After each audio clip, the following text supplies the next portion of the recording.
Öncelikle hoş geldiniz. Hoş bulduk. Sizi biraz tanıyabilir miyiz? Tabii. Ben Ahmet Özdemir, Beykent Üniversitesi'nde İnşaat Mühendisliği bölümünde araştırma görevlisi olarak çalışıyorum. Aynı zamanda yapı anabilim dalında doktor öğrencisiyim. Tamam, o zaman sorulara geçiyorum. İnşaat mühendisleri deprem riskine karşı şehir planlaması ve altyapı tasarımında nasıl bir rol oynarlar? Şimdi şöyle, şehir planlaması bir makro bir oluşum olduğu için buna zaten genelde belediyeler bakarlar veya hükümet karar verir. Hani tabii bu belediyelerin çerçevesi içerisindeki inşaat mühendisleri, çeşitli mimarlar, şehir planlamacılarla birlikte hareket ederek bu konuda rol oynarlar. Yani inşaat mühendisliği dediğimiz zaman bir şeyin depreme karşı veya kendi ağırlığı altında aslında dirençli diye ayakta kalmasıyla biz ilgi alanımız o yani bizim. Hani öteki türlü dışarıdan görüntüsünde şehir planlamacılar ve mimarlar uğraşırlar. Tamam. Bu şekilde. İstanbul'da yer alan farklı bölgelerdeki zemin koşulları nasıl değişebilir ve bu değişkenlik tasarım sürecini nasıl etkiler? Şimdi şöyle zemin koşulları, çeşitli bölgelerinde çeşitli zemin formasyonları daha baskın olabilir yani. Mesela işte ne bileyim biraz da ne diyoruz mesela işte Anadolu yakasında mesela ne diyoruz? Biraz da E5'in sahilden uzak tarafı biraz da kayalık formasyondur diyoruz. Biraz da sahile yakın tarafı biraz da gevşek formasyondur gibi cümleler kuruyoruz. Lakin şu var, zemin öyle bir şeyken çok komplike bir şey. Şuraya bir sondaj yaparsınız mesela. Sondaj dediğimiz çeşitli tüplerle oradan numune alırız aslında topraktan.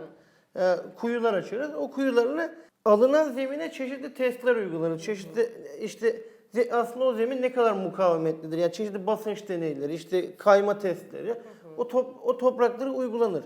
Şimdi bu noktadan aldığımız sondaj raporuyla bir 5 metre öteden aldığımız sondaj raporunu çok farklı olabilir yani. Hani doğrudan hani işte filan semt daha gevşektir veya filan semt daha böyle kayalıktır denilemez.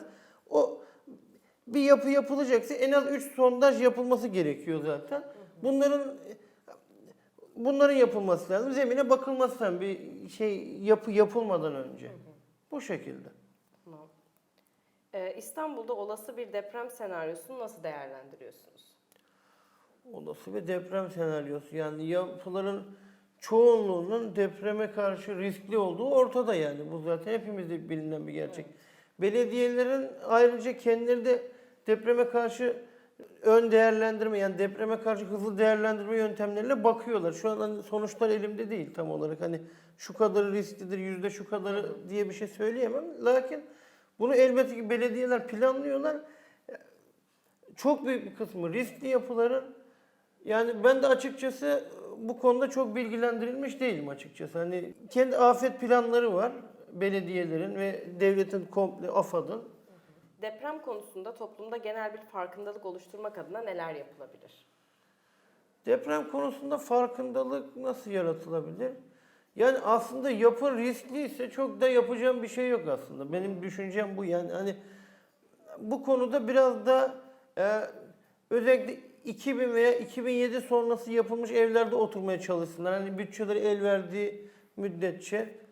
Onun dışında kendi oturdukları yapılarda çeşitli düzensizlikler var. Ben de hızlı değerlendirmeler üzerine çalışıyorum. Yapıların depreme karşı dirençliliğini hızlı değerlendirme yöntemleri var çeşitli literatürde. Bunlar üzerine yeni bir yöntem üzerine çalışıyorum ben de. Ve bu yöntemlerden bazıları dışarıdan gözlemler içeriyor. Yani dışarıdan gözlemlerle de yani yapısal düzensizlikleri az çok yani tam olarak %100 bilemeyiz ama o düzensizliklerin olduğu yapılardan biraz da kaçmaya çalışsak daha güzel olur mesela. Ne olabilir bunlar? Ağır çıkmalar, kapalı çıkmalar. Yani çıkma dediğim şey normalde biz yapının köşelerinde kolonlar ve aslında sürekli bir çerçeve sistem olmasını isteriz yapının. Ama mesela ne yapılıyor? Yaklaşık yanlış hatırlamıyorsam bir arsanın %35'ine zaten yapı temeli yapabiliyorsunuz. Daha çok yer kazanmak için müteahhitler şuna gidiyorlar. Mesela ilk katı daha dar yapıp yukarıdaki katlarına çıkma yapıyorlar. Ona biz ağır çıkma diyoruz. Yani birinci kat daha dardır. Onu siz de görmüşsünüz mesela. Ağır çıkma bir düzensizliktir. Veya işte yumuşak kat etkisi ilk birinci kat daha yüksek yapılır veya işte birinci katta tuğlalar falan çok konulmaz. Çünkü mesela şeyden dolayı ticarethanedir alt kısım mesela bir şeydir. Ticari bir yapıdır ama üstü mesela bir konut tipi bir yapıdır. Bunlar da mesela kaçınılması gereken şeyler. İşte ne diyebiliriz? Yumuşak kat, ağır çıkmalar. Mesela planda düzenli midir buna bakabiliriz. Kat planı dikdörtgen midir, kare midir? Yani böyle düzenli bir yapı mıdır veyahut L şeklinde midir? Mesela L şeklindeyse yapıyı ekstradan burulma etkileri gözleneceği için bu da bir risk taşır. Bu tip şeylere yani bu temel düzensizliklere odaklanırlarsa bu düzensizliklerin varlığını veya yokluğu durumlarını mesela bitişik nizam da tehlikelidir. Bitişik oturduğu yapı bitişik nizamdır veya ayrık mıdır? Buna dikkat edebilirler.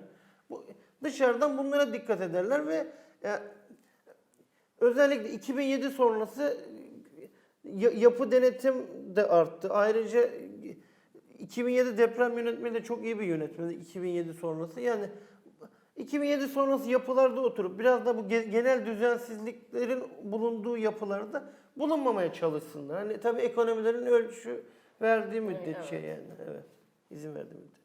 İstanbul'da deprem anında hizmet verecek acil durum binalarının tasarımı ve inşası konusunda bir önlem alınabilir mi? Neler alınabilir? Acil durum binaları. Yani acil durum binaları bunu mesela yine hastaneler gibi Hastaneler, yapılardan bahsediyoruz. Hastaneler veya işte ne bileyim GSM operatörlerinin baz istasyonları şunlar yani iletişim, sağlık işte bu tip önemli yapılarda ne yapılabilir şeklinde bir Nasıl soru. bir önlem alınabilir? Nasıl bir önlem alınabilir? Yani yer zaten bunlar alınıyordur da mesela bir sismik izolatörlerle sismik izolatörler kullanılabilir. Bu kauçuk tipte böyle silindirik izolatörler oluyor. Bu izolatörler gidip geldikçe biraz da yapının aslında titreşim periyodunu artırır. Yani gidip gelme süresini biraz daha artırır bu kauçuk bu sismik izolatörler. Yalnız yani depreme karşı dirençliliğini artırır. Yani yapının yapı hasar görerek ötelenmek yerine kendi içinde o kauçuk ötelenmiş olur. İşte Japonya'da mesela bu yaygın.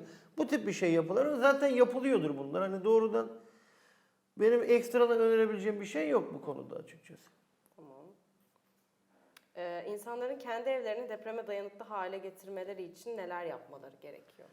Yani kendi yapılarını depreme dayanıklı hale getirmek. Özellikle yani bunun için uzman yapı denetim değil de bu depreme karşı bu dirençliliği ölçen bu firmalar oluyor işte deprem riskini ölçen. O firmalardan destek alabilirler. Tabii ki yani tahribatsız çeşitli yöntemlerle işte yapıdan bir numune alıp işte yapının test ettir. Önce yapıyı bir test ettirirler. İşte analiz ettirirler yapıyı sağlam mıdır, değil midir? Sonrasında eğer gerekliyse onarım güçlendirme yapılabilir tabii. Yani güçlendirme şimdi doğrudan yapıdan yapıya göre de değişir uygulamalar. Kısacası bu firmaların yapacağı analizler neticesinde işte kolonlara mantolama yapılabilir. Tabii bu farazi konuşuyorum. Hani doğrudan her binaya bunlar uygulanır demiyorum. Kolonlara mantolama yapılabilir, kolonlar genişletilebilir. İşte dolgu duvarlara falan belki biraz böyle polimer malzemelerle belki şey yapılabilir, sıva gibi uygulamalar yapılabilir. Çeşitli şeyler yapılabilir yani. Ama öncelikle dediğim gibi uzman firmalardan destek alınması gerekiyor. Bu şekilde. Peki bunun için sıkça yapılan hatalar nedir deprem dayanıklılığı açısından? Bu müteahhitlerin yaptığı hatalar, Evet, yapı evet. düzenlenirken yapılan hatalar mı? Aslında çok sıkça yapılan hata demin de bahsettiğim gibi mesela bu ağır çıkmayı çok fazla yapıyorlar. Özellikle bu İstanbul'da bu çok var bu tip şeyler. Neden? Yani çok az yer var. Bu arsa çok pahalı, çok değerli. Daha çok yer kazanalım, daha ticari kaygı güdüldüğü için mesela ağır çıkma çok yapılıyor yani mesela. Örnek verirsek. Veya işte yumuşak kat çok fazla var yani. Çünkü alt katı bir dükkan yapmak istiyor o insanlar. Üst kat işte konut olsun. Ama bu sefer yani şöyle katlar arasında rigidlik farkı oluşmuş oluyor aslında. Yani rigidlik farkı dediğim şey şu aslında. Şimdi Sen diyelim bir çubuk var elinde, tamam mı? Bir değnek olsun neyse yani. Değneğin üst kısmı diyelim ki metalden olsun, alt kısmı tahtadan olsun. Şimdi o alt katı sen tahta yaptın yani o zaman yanlış yaptın. Yani bunu zayıflatıyorsun sen o değneği mesela. Bunun gibi bir şey yani bu. Peki İstanbul'da yer alan deniz kenarındaki yapıların deprem direnci nasıl arttırılır? Sel riskini azaltmak için alınan önlemler nelerdir? Depreme karşı dirençliliği nasıl artırılır? Yani şöyle topluca artırabileceğim bir şey, yani aklıma gelen şu olabilir. Biraz daha çevresinde bir zemin iyileştirmesi çalışması yapılabilir. Hani bu ama komple bütün diyelim ki sahil şeridindeki bütün kesimi yapılacaksa bu da tabii çok maliyetli olur ama benim aklıma gelen mesela en basitinden zemini daha kuvvetli kılmak açısından çimento enjeksiyonu gibi çeşitli zemin iyileştirme yöntemleri var. Onlarla desteklenebilir. Yani eğer belli bir yapı üzerinden gideceksek o yapı için aklıma gelen şey zemine yönelik bir çalışma olabilir. Sel riski doğrudan aslında bu altyapı çalışmasıyla ilgili bir şey. Şu anda küresel ısınmayla sağanak yağmurların oranı çok arttı. Şimdi sağanak dediğimiz yağmurlar şöyle yağmurlar. Mesela bütün bir sene yağmayan yağmur bazen bu bir dakikada, 1,5 dakikada boşalabiliyor. Şimdi bu çok aslında bunu kaldırmak için çok yani altyapıda çok geniş diyelim ki çok geniş çaplı borular kullanman lazım diyelim. İşte belki de altyapı komple bir altyapıyı belki de değiştirmek gerekebilir. Çünkü küresel ısınmayla o tek bir günde ve hatta tek bir 3-5 dakikada neyse yani o yoğunlaşmış yağan yağmurlar, o sağanaklar çok fazla arttı günümüzde. Yani bunları önlemek için yapabileceğin şey o altyapıyı komple yenilemek aslında. Bu da ne kadar makul, ne kadar yapılabilir tabii bilmiyorum. Hani bu şekilde söyleyebilirim. Aynen. İstanbul'da eski ve tarihi binaların depreme karşı korunması konusunda ne tür önlemler alınmalıdır? Şimdi tarihi yapılarda nasıl yapılabilir? Ya tarihi yapılarda bir kere bir inşaat mühendisi olarak şöyle öncelikle o tarihi dokusunun onun korunabilmesi için kesinlikle mimardan, inşaat mühendislerinden oluşan bir ekibin buna bir kere zaten karar vermesi gerekir.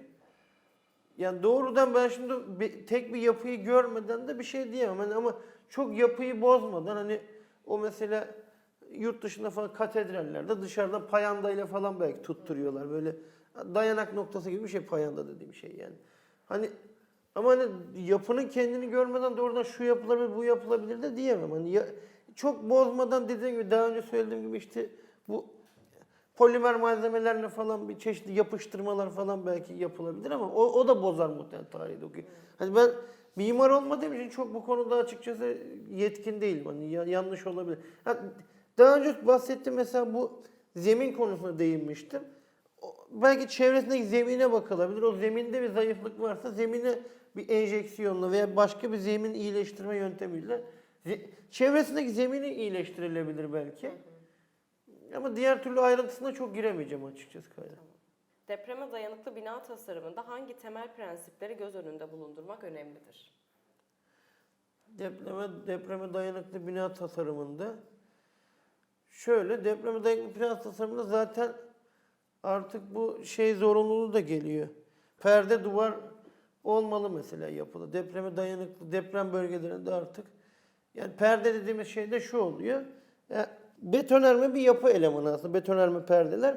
Yani bir kenarıyla diğer kenar arasında 6 kat ve daha fazla oran varsa buna bir perde diyoruz. Yani aslında kolon biraz da kare kesitli gibi, diğeri daha dikdörtgen formlu kesitli de perdeler. Mesela geçmişteki yapılarda pek perde kullanımı yoktu aslında. Mesela perde kullanımı artırılabilir. Bunun dışında yapıdaki çeşitli düzensizlikler, ağır çıkma, yumuşak kat vesaire, bitişik nizam bu uygulamalara dikkat edilmesi gerekiyor. Yapıların ayrık olması lazım. İşte çıkma olmaması lazım. Bu tip şeylere bir kere dikkat edilmeli. Perde kullanımı belki daha artırılmalı, daha riskli bölgelerde. Sondaj raporlarına daha da ağırlık verilmeli. Sondaj konusuna daha da ağırlık verilmeli muhtemelen yani. Bu da çok önemli. Kentsel dönüşüm projeleriyle ilgili olarak depreme dayanıklı ve sürdürülebilir yapılar nasıl teşvik edilebilir? Şimdi şöyle, ben sana önce şundan bahsedeyim. Yapılar genel olarak konut tipi yapılar genelde 50 yıllığına falan inşa ediliyor. Yani bir servis ömrü yaklaşık 50 yıl, hadi bilemedi 70 yıl olsun yani. Hani çünkü bu neden? Değişen konjonktüre göre, değişen mimari ihtiyaçlara göre. Mesela eskiden nedir? Daha geniş aileler vardı mesela. Bunu gel mimarlar daha bilir bu konuşacağım şeyler de.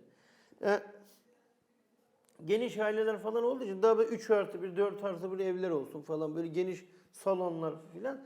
Şu anda mesela öyle değil. Daha 1+1, 2+1 falan neyse yani daha şey olan özellikle daha yoğun nüfuslu şehirlerde böyle hale geldi. Yani buna göre yani ihtiyaçlar da değişeceğinden de dolayı genelde yapılar öyle çok uzun seneli tasarlanmaz.